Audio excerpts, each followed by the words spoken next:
yung group applicant, tapos hindi tumuloy yung isa or dalawa. Tatlo po sila. Tapos, yung dalawa lang yung tutuloy, tapos yung isa ay hindi natutuloy. What will happen po sa mga kasamahan na dalawa natutuloy?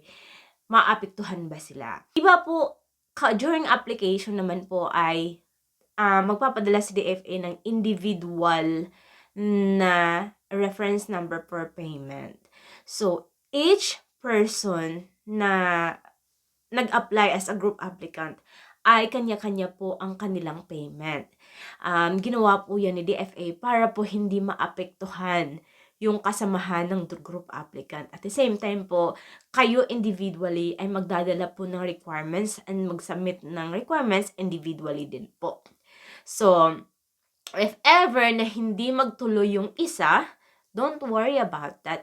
Hindi kayo maapektuhan na dalawa na nag-appointment at nag